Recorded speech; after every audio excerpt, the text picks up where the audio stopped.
especially give, first of all, a shout out to all the veterans. Shout out to my dad for serving as an officer. Shout out to my cousin Monk for serving in the Afghan war. We appreciate the services all you guys have done so that we can have the freedoms that we have today. And that's where I want to go with. Yeah. Shout out to my grandpa, served in the Korean War. Great Uncle Harry served in World War II. My wife's grandpa served in World War II. My dad in the military. Brother-in-law in the military. My friend Brandon's in Afghanistan. My friend Brian, who went to Iraq. Kudos to everyone that served. Thank you. I will serve later on. Thank you for giving us the privilege to be able to live in a country where we can do something as stupid as this. So. I love it. Yeah. So, NFL season. It's safe to say that it has lived to highly under the expectations of recent seasons. Not the same as it has been. So my question is, what do you think is going wrong with this season? It's all we touched on briefly last week. Once again, I'm still basking in the glory that is the Cubs championship. Okay, right. Because you're wearing a Cubs uniform. I probably will until next season. That's okay. That's understandable. World Series ball right here. I'm still waiting for my World Championship gear to get here. Once it does, of course, I'm wearing that. Fly the W. Fly the W. So, I mean, the thing is, like, I can't speak for everybody, but for me, I haven't been that interested in the NFL this year. You know, partially, yeah, because baseball, I've been so entranced with that. But just the quality of games. Like last Sunday, football was live. MLB Network was showing repeats of the Cubs World Series. Guess what I was watching? Cubs. World exactly. Reruns that aren't even live anymore. It's history. Yeah, it wasn't even the NFL. Right. I would flip back to Red Zone. I was like, okay, let's go back. And I would watch I was watching, the World Series of the Cubs. It already happened, but I'm watching. You're reliving that. I'm reliving that specialty. I agree. I mean, but now, even, prior to the Cubs winning, the NFL, the season, I don't know, just it's missing it's something. Awful. It's terrible. It's awful. And a perfect microcosm of that was this past Thursday. The Browns and the Ravens. The 4-4 Ravens against the 0-8 Browns. Exactly. So prime time. You're looking at these primetime games that they keep scheduling. Awful. Especially the Thursday night ones. Awful. The Thursday night games seem to be the worst. They do. They really do, though. And, the players hate Thursday night. NFL wanted to have it because they wanted to have more, what's what I'm looking for. They wanted to get want to get out there more. The name more. Yeah, they wanted another night. And Thursday nights, there's really nothing going on. You might have like some basketball or NHL But then games. what people... I've talked to a million people, not a million, but okay, a few at my workplace, and they said, I don't really care to watch football on Thursdays. So why do you primetime it then? I would watch football on Thursdays if good teams. It's a good game. Now, granted, going into the season, you're going to have this game scheduled where you're going to schedule the team you think is going to be good, and it turns out they're not. I get that. Right. The Browns were never expected to be good. And even if LeBron James suited up to play quarterback or tight end, I still wouldn't watch the games. The Browns, until they have a season where they are relevant, they should not be in any primetime game. No. That's just asking for disaster. All that you got from yesterday was a bunch of memes on on the game saying, hey, I have 2 tickets to this comedy show, and it's the Browns tickets. Or the Ravens are scheduling a live practice. So that's all you're going to get with something like that. Then you've had weeks where it's the Jaguars and Titans. Great primetime game, Goodell. Exactly. If you're going to have this special night on Thursdays, you have to make it a good game. And we're not getting that. I mean, he had a couple weeks. He had 1 week as the Packers and Bears. Granted, the Bears suck.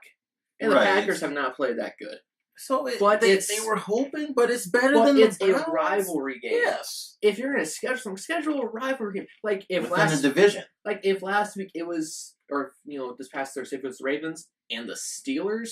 I'd have watched it. More people are going to watch it than the Ravens and Browns. So if you're going to have these Thursday night games, have it be something good. Have it scheduled a good At team. least a division rival. Exactly. At least. And, looking back at even the Monday night games, the Sunday night games, the Awful. games they've had in England that get their own special Awful. slot. A tie in England? Now, the England ones, those are scheduled in the morning, so it's not as special. Basically, it's just nice to wake up, hey, there's something on TV. Right, let me watch it. Boom. Exactly. But, yeah, you had the tie. I mean, who... No, it's I won't go back to my comments, but you guys know what I said last episode about ties. Yeah. So, you have that, and then, we talked briefly last week about, obviously the scheduling, and then also just the play itself. The play itself has been down. Injuries are up. One, they can barely have any practices because it was collectively bargained. Practices. Yeah, it was collectively bargained because the players did not want to practice that much. And I think now they're starting to see the effects of it. It's like, well, these players are getting hurt on a more extreme basis than ever. The play is down. I mean, it's sometimes hard to watch when, 3 and out, 3 and out, 3 and out, 3 and out. Oh, this is awful. I am a 1-8 or 1-9 49ers fan. And I would watch my team and other games. I have Sunday ticket, okay, because you come over on Sundays. And what do? We all just sit around and on our phones or talk about something else, not even pay attention to the games. Very rarely do that is a problem, Roger Goodell. That is an issue. When Sundays used to be all about NFL football, and we're talking amongst ourselves about just any normal thing of life. Yeah. Yeah, very rare. I mean, there might be some that will catch our eye, and then we'll go back to the TV for a little bit. And then it's okay. Okay, let's go back. We're back to something else. Back checking Facebook, or back to just talking about just random things that come up. Time is normally NFL day. Yeah, and even just going back to last year. I was entranced in football the entire time. Yes. I was watching Red Zone from the time it started, and I wouldn't stop watching football until the very end of the Sunday night game. And I would stay up on Sunday nights when I have to get up at 5 o'clock to go to work on Monday just for Sunday night football. Yeah. Haven't done that once. And then Mondays, my wife and I go to Buffalo Wings and Rings every Monday. Have you guys done that much? Delicious. You guys gone that much lately? Every Monday except a couple I've been out of town. Okay. But see, now the thing is, we go there. Which, by the way, food once again, delicious. The servers there, awesome. Keep it up. Buffalo Wings and Rings. Keep it up, guys. Okay. After, we go there, but for the most part, we don't even watch the game.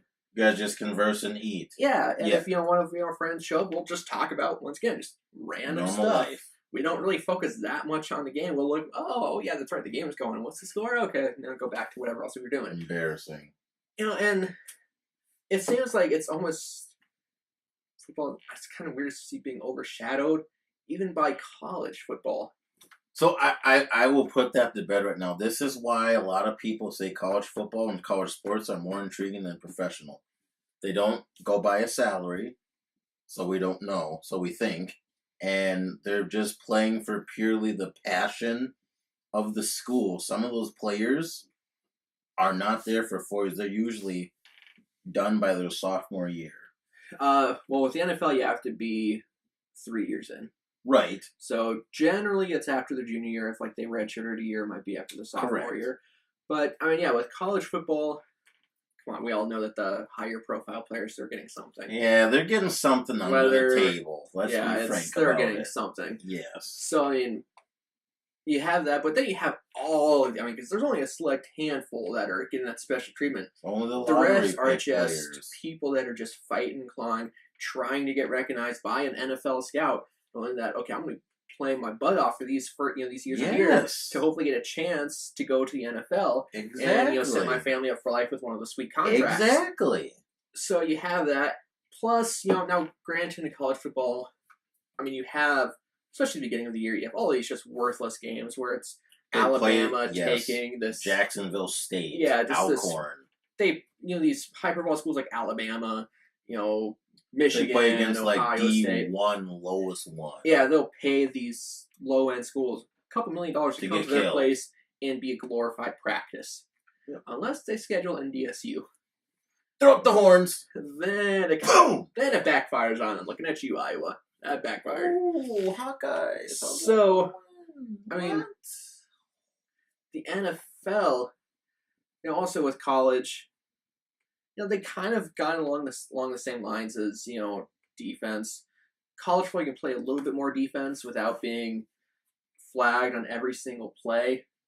Right. So when you watch the NFL, every play, if it's a big pass play, it has a flag. There's a flag. There's a flag. Like every other play, there is a flag. I don't even know why people try running the ball. Throw it. If you try 3 times, you're probably going to get pass interference on one of those 3. It just seems to be the way to go. Look it up. I like it. So don't run the ball. Just try, passing. You're going to get pass interference. All the player has to do is just do a flop like in basketball or something. Exactly. And one thing I cannot stand is they took these hits away. I cannot stand bad tackling. That just bugs me. Seeing these players that get paid millions and millions of dollars to make tackles, go and just lead with their shoulder, try to hit this guy, and the guy flag. bounces off. No, well, the guy bounces off him and then continues running. Oh, okay, yes. I see what you're getting at. All right. I was, I played football 1 year in 8th grade. Whatever. But even in that 1 year, I'm learning wrap up, drive. Yeah, and wrap up and drive. Don't try to just hit him with your shoulder. How many times does that work? You're trying to go for like this big, great hit. So you hit him, you get up, it's like, yeah, I got him. He's like, no, he just scored a touchdown. Then you're on the ESPN top 10 for missing a tackle. Yeah, and you see so many of those every single game. Yes, every game. And then also now, to their point is, they can barely hit them.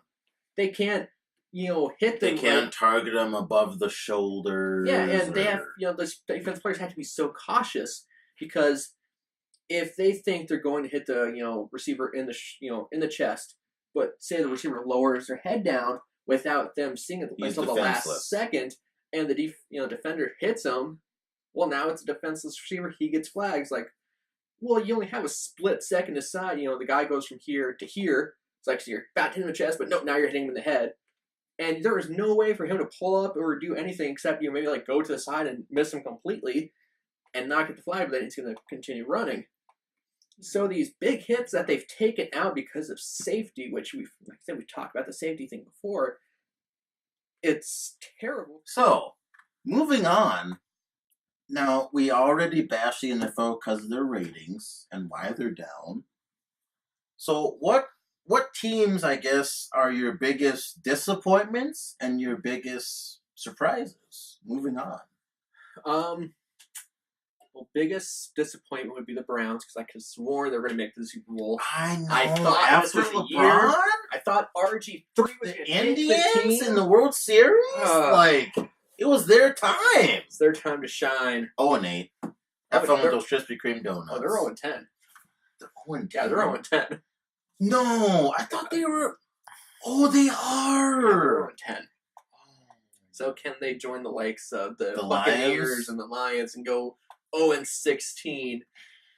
It's looking good. I'm not going to bet money on them anytime soon to win. Deion Sanders, Marshall Faulk yesterday said that they'll beat maybe the Steelers, and I was like, I don't see that at all, Marshall. I'm sorry, bud. I don't see them beating the Steelers. No, I'm not quite sure who they have left on their schedule. I haven't looked at it yet. I really haven't. I'm pretty sure they're not favored to win any game at all. No, high underdogs. Yeah. So, okay, now legit true disappointments. I'll start with mine. I guess one of my disappointments go to my own team, Packers, 4-4. Going into the year, you had high expectations. Got Jordy Nelson coming back. Had to Cook as a tight end. Thinking, all right, offense going to gel again. Going to get back to what they were. Not so much. No. Struggle defense bus. or offense has been pretty bad. Clay Matthews has been hurt a few games too. He's their catalyst. He seems to get hurt a lot. He doesn't stay on the field the entire season. He gets hurt a lot. And yeah, it's just the offense has not gotten things going. The timing has been off, which can go back to the practices we were talking about. Preseason crap too. Not playing Jordy Nelson all the preseason, pretty much. Not playing anybody really for the entire preseason. Yes. So yeah, they've underachieved. They're only 4-4. They really should be at the top of the division. That's what the expectation was, and they haven't been there. And yeah, they have, they're halfway through, so they have 8 weeks now to figure this out. And luckily, they're not out of it because of how bad the division is, and the Vikings losing 3 and the Lions surprising team Lions. Yeah. So yeah, they're being 5-4 without Calvin Johnson. Didn't think that was going to happen. Marvin Jones he was a stud-ish. Golden Tate won him the game last week. Yeah, so I mean I got to put the Lions in there as one of the surprises for this season so far. Can I say my picks here? Okay. So I would say the Niners, but that would be as advertised, even though Niners weren't expected to do much. So I'm going to go with my surprising, disappointed teams, Green Bay. Already added to that.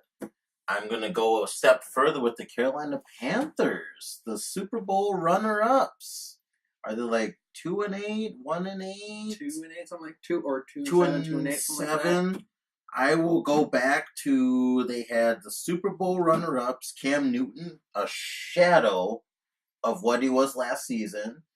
I think losing Josh Norman was a more hit than Panther fans would lead on to. Mm-hmm. And they're just not playing great football right now. I think adding Calvin Benjamin back in the mix would have improved things. And that seems to have taken off their offensive chemistry. Yeah, weird. Which is weird. If a receiver like that thought it would have been better. I would say the Packers too, just because Jordy Nelson back, like you said, full offensive weapons back. Rodgers he's having a good fantasy football season, but not a good actual reality season. No. Not Rodgers like numbers. Something seems to be off with him. He's not, he doesn't look like he usually Eddie does. Lacy's on the IR. Mm-hmm. They don't have a running back, Ty Montgomery. Have him on my fantasy team. Doing good. I would say my biggest surprises, we predicted this, but Oakland Raiders. Yeah. On top in their division right now, beat the Broncos last weekend. Mm-hmm. I would say the Lions even. Yeah. They're a game back. Yeah, Lions surprise. Another disappointment for me would be the Bucks and Jags. I picked them both to make the playoffs, and they're making me look stupid. I will say the Bucks because I was in high expectations of the Bucks. Yeah, Winston thought they'd do better, but no. Yeah, they were pretty bad. I'm just overall, I guess, disappointed with the season as a whole. Biggest disappointment, NFL season. And biggest surprise, also Dallas. No Romo. 2 rookies, Dak Prescott, Ezekiel Elliott. Shout out to my boy Sean Otis, big Dallas fan. I said in the beginning that this was the future of their backfield. They're 7-0 without Tony Romo on the field. And if they're smart, they want to put Tony Romo back in. Because then they would have the Tony turnovers. So we'd love to hear what you think are the biggest surprises and disappointments of the NFL season, besides the season itself. Let us know what you think the NFL could do to make it more watchable, I guess.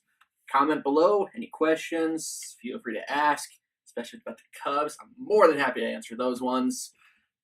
Subscribe, like our page on Facebook. Everybody have a good night. Oh, and don't forget about the veterans that have fought and died so that this country could be what it is today. And just remember, they can take our lives, but they can't take our freedom!